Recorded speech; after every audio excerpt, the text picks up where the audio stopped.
The uniqueness of Bharatanatyam is firmly imprinted by the elaborate costumes that the dancers wear.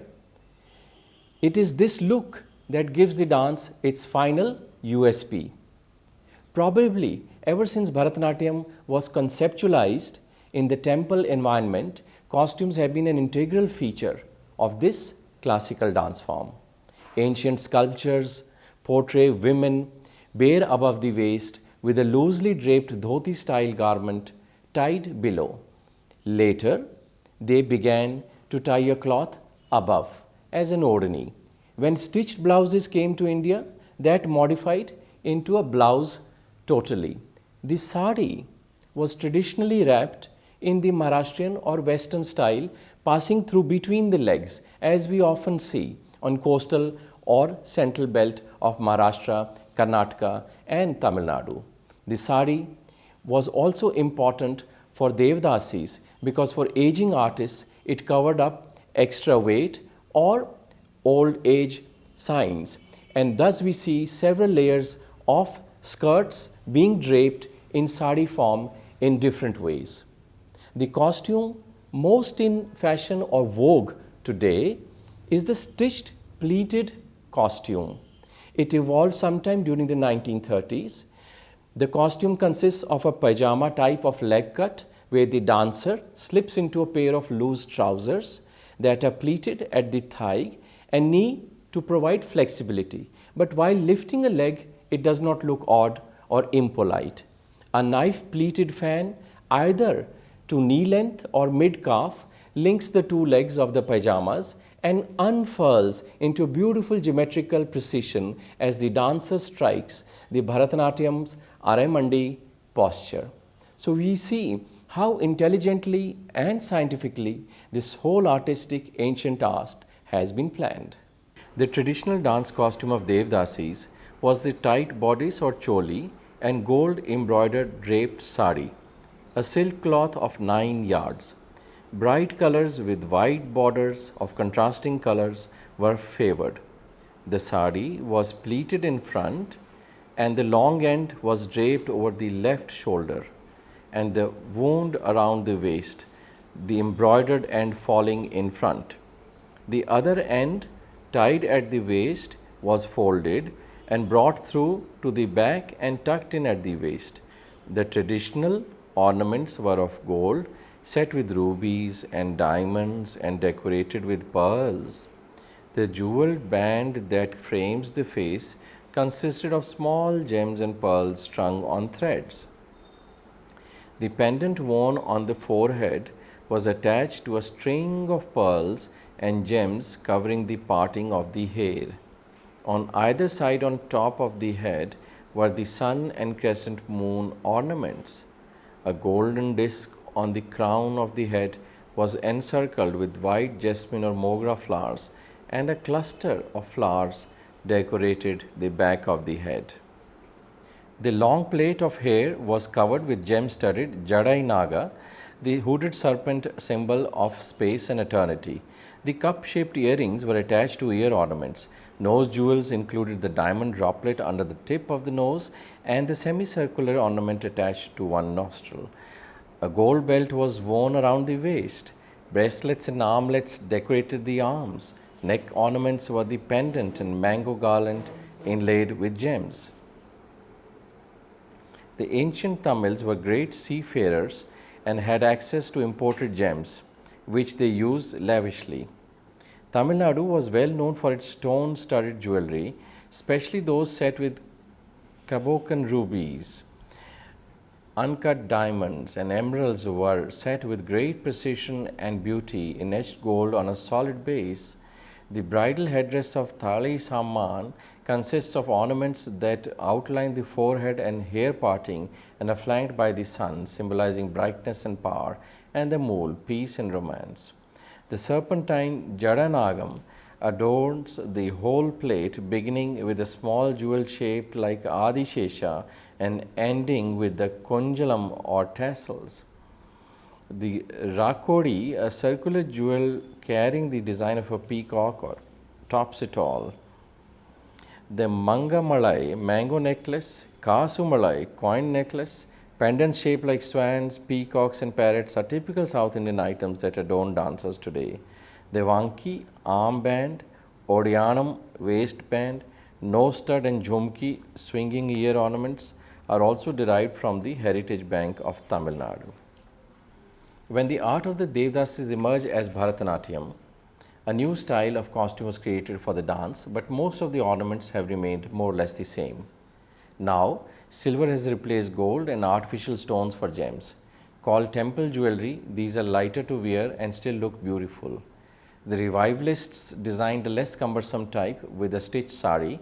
The Arai Mandi, bent knees position being basic and specific, legs are covered and need flexibility. Thus, while originally a silk or velvet pajama was used in 1930s, soon Western influence and travels by leading exponents like Ram Gopal made for fashionable leg tunic with flare and fan in Bharatanatyam, while mistakenly the credit for creating the front fan goes to Rukmini Devi. A photographic evidence shows Ram Gopal did this 10 years before she even came on stage. In the mid 900s, elaborate accessories for men was common, making them look like gods. I was never satisfied with the crudely made jewels and ornaments that are used in the traditional dances of today in the four main schools. After minute observation and detailed search of bronzes, sculptures, and paintings in the temples scattered all over India and the cave paintings of Ajanta and Sigiriya in Ceylon, I sought to capture the fine and brilliantly colored robes, ornaments, and jewelry depicted in these most authentic references that were, beyond doubt, far superior to what most of actor dancers wear in the four styles of Indian dance today, says Ram Gopal in his autobiography. He is seen wearing quite ornate jewelry and elaborate headgear in some photos, as are others like Uday Shankar, U.S. Krishna Rao, Bhaskar Roy Chaudhary. It was in thing in the pre and post independence dance history. Krishna Rao used to wear a stitched pajama costume with pleats in the front. Nalanajan also used to wear stitched pajama costume with front pleats as well as a stitched shirt-like top with 3/4 sleeves or full sleeves tucked into his dhoti costume. While the female dancers have a number of styles to choose from like sari, skirt or pajama type, the male dancers' choice is limited. For male body, there is no need to cover chest. So the costumes of men now are simple, usually a dhoti covering the lower body and no upper garment. The men also wear ankle bells or salangai to showcase rhythmic control and tala. They wear a necklace or two, waist belt and armlets, sometimes bracelets and even clip-on earrings. Belt and armlets hold biceps and stomach muscles flat while dancing. Men also accentuate their eyes with kohl since it serves as an important purpose in the dance. Alta in palms and soles depict energy chakras. Nowadays, men generally do not use alta on their hands or feet, though there are exceptions like dancer Justin McCarthy. Among present-day dancers, Vineet always wears a sleeveless tunic with his dhoti costume. Nowadays, since men are doing a lot of bodybuilding, some male dancers like Zakir Hussain and the tall Kiran Raj Gopalan wear a dupatta falling on either side of the neck, covering the body muscles and displaying only the middle of the chest. On heavily built male dancers, this also helps to hide their girth or chest hair. The current male dance costumes of wearing the dhoti, veshti for practice and for performance was probably made popular by Kalakshetra male dancers. Not only was the unstitched draping comfortable for the dancer, it is quite easy to wear as well. Stitched versions of this dhoti, veshti costumes are available. At the same time, other variations of male dance costumes abound with dance costume tailors. Since women dancers have modesty as mainstay, even the blouse is covered with a layered covering tied at the back. The tight tunic suited young female dancers and older ones could use sari, loosely tied to afford movement, as Bala Saraswati used to wear in old age or Kalanidhi Narayan does while showing Abhinaya. Half sari culture came in 60s when middle-aged dancers who were still in their prime could wear it and dance with comfort. Ornaments were specific. Even the back of head had decorative bird, the mythical Anapakshi, and the sun and stars on one side of head to show Shiva's head adorned with the moon and sun Angikam bhuvanam yasya vachikam, goes the popular saying. Costumes for dancers in films were loud and garish, with breasts being accentuated to showcase size. While it looked vulgar, many film stars succumbed to it and to look appealing to the masses who had no class. Box office ruled. But today, like everything else in Bharatanatyam, costumes too are being modified to suit the changing visual aesthetics of the dance and to flatter the particular physical frame of the dancer, even while keeping a sharp eye on how the clothed body will look in motion. Several renowned dancers have added punch to the evolving dance costume. Yamini Krishnamurti abandoned the Melaku dupatta, favoring a fan that added mystique to her blouse. With her tall frame and sharp movements, her costume improvisation worked like magic. But alas, when others tried to embrace that style, they ended up looking rather shabby. Padma Subramaniam was inspired by sculpture to design coiffures, costumes and jewelry to suit her karanas. Vajayanti Mala Bali dazzled with a uniquely draped sari that bestowed on her the unerring image of a dancing goddess on the stage. With a careful eye choosing best of Kanchi silk weaves, her costumes were as much discussed as her dance. Leela Sampson worked extensively on evolving a sari style that flattered her dance persona and emphasized her unique style. Among the younger generation, Malavika Sarukkai and Priyadashni Govind have both moved the costume dialogue. Malavika's quick changes of fans and Priyadashni's innovative mix of fabrics and patterns have yielded new visuals to the dance. Costume designers like Sandhya Raman and Lakshmi Srinath have researched on costumes for dance and are enabling several dancers to alter the visual aesthetics of how dance can be clothed. Costumes, color and pattern palette has evolved too and changed over the years. From sharp colors to Madras checks, the famous character of a Kuruti or gypsy, as we see wearing in Kalakshetra productions or in the great dancer Padma Subramaniam's productions. From bold, strong colors to muted colors, from shocking pink to soft rose. Combinations are plenty and southern textiles afford shine and gleam. In contemporary dance of Bharatanatyam, muted cotton are avant-garde minimalism. They abound and this also gives a very subtle and neat look. Kalakshetra students are sometimes so keen to show that they learn dance in the city of Madras, Chennai today, that they walk all over the city taking bicycles or buses in practice costume, as though in this big institution of 100 acres, there is not one room for them to change from practice class dress to normal dress. But then dancers always wish to look special. Veteran Bharatanatyam guru M.K. Saroja disliked this regard to art so much, she wrote letters to editors of Shruti magazine and The Hindu and also to authorities of Kalakshetra. The Dhananjayans alumni of Kalakshetra seconded her stand. Bharatanatyam costume for women resemble Indian saris but are specialized for dance. Despite the resemblance to saris, they are not single pieces of cloth but combinations of a number of specially stitched pieces. This customization makes them easier to wear and easier to dance in than a sari. Most costumes involve pleated pieces at the waist that fan out attractively during various movements. The costumes are bright and colorful. They inherit from the sari tradition the use of contrasting border colors, and the borders of the various pieces of the costumes form patterns that decorate the dancer's form. In a detailed interview costume designer D.S. Ayerlu gave to Shruti, number 40, he mentioned various types of pajama costume. The pajama costume is most popular and comes with an attached separate pallu. He says the variety of pajamas types costuming are: number 1, the pajama with the fan and blouse tucked in. Number 2, the pajama with a big fan, a tucked in blouse with attached pallu and a small fan. Number 3, an old type pajama with a vertical border running down each leg and a big fan in the middle, a short blouse or pallu tucked in and covered by a back piece worn over the hip. Number 4, the pajama with 3 fans and separate cholis. The choli for children has a fan but no pallu. And lastly, the pajama with short and long fans, the second fan reaching down to the knees. Talking of the second type of costume, the sari costume, he says there are two ways to do this.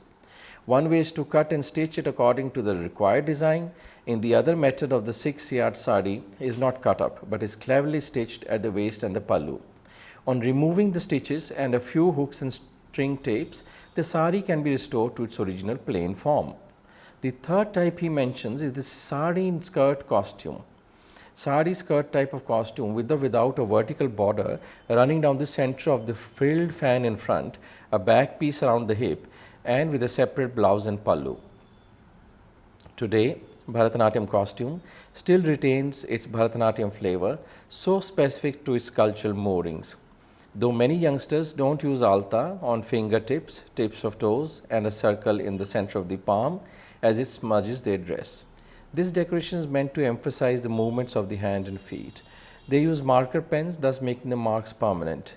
In the 60s, a Bharatanatyam dancer changed her costume almost half a dozen times to perform the different dances like andal, kuruti, snake dance. But now dancers make do with just 1 or 2 costumes per recital, partly due to shorter duration of a performance. However, minimum 3 to 4 costume changes has become the norm for Arangetrams. Bharatanatyam makeup has few unique features. Heavy lines are drawn around the eyes, extending outwards towards the eye.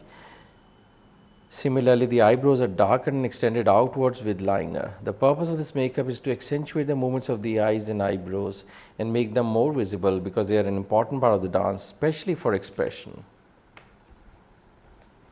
Stage and photo makeup are a bit demanding.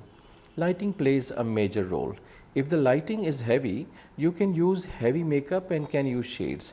But if the lighting is less, you can use only light makeup. For photos, the cameraman plays an important role. The angles and distances he chooses influence the nature of makeup. On the day of the performance, if the performance was in the evening, the artists used to start preparing themselves from noon itself.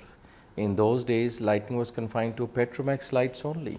So turmeric and castor oil was first applied to give a yellow tint to suit this type of lighting. After some time, the oil and turmeric was removed. Then a mixture of zinc white, glycerin and sinduram was applied. Zinc white mixed with sinduram gave a good tone and glycerin gave a good shine. This makeup used to remain for hours. Now basically the technique is the same. Based on the tone of the skin and the body heat, we decide on the makeup. When we put our hands on the head of the artist, we can feel the body temperature. Makeup tends to darken if the body heat of the artist is high. So we prefer light makeup for such people. The face will start looking shiny after some time if the face is only in nature. We consider these factors and do makeup. To complete the makeup, costume and hairdressing takes 1 to 2 hours, says veteran makeup artist Sethu Madhavan. The dancer must remember to buy waterproof eye makeup and bindi, as excessive perspiration would make them run down the face during the performance. An essential item of Hindu Bharatanatyam costume is the pair of ankle bells, salangai in Tamil, ghunguru in Hindi. Ankle bells are an integral part of the dancer's Aharya for display of rhythm. Hence, its role in the performance is of immense importance. Dancers treat their salangais with utmost reverence. When students complete formal training in Bharatanatyam and are capable of doing a margam, salangai puja is done. Only after that can they formally start wearing the salangais and perform on stage. Without performing the salangai puja, no student can wear the salangai, so this custom is of significance. The salangais are blessed by the dancer's guru, who ties them to the dancer's feet for the first time. They are sometimes placed in the sanctum of Shiva before wearing them, and they are never worn casually. Salangais are usually made of a row of brass bells with an iron ball inside each bell to make jingle noise, stitched onto a leather strap or cloth pad that is tied around the ankles. Salangais have 2 to 6 rows of bells and is used depending on the prowess of the dancer, like 2 rows for beginners, 4 rows for medium trained, and 5 to 6 rows for well trained dancers.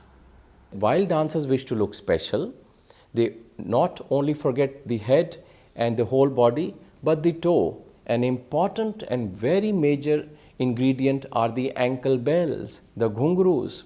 Aharya is not complete without ghungroos. So the sound of ghungroos or ankle bells is very important, as also the feet and the palms. They must have Sri Chakra made in red alta for propitiation, and their feet also must be lined with alta, red colored.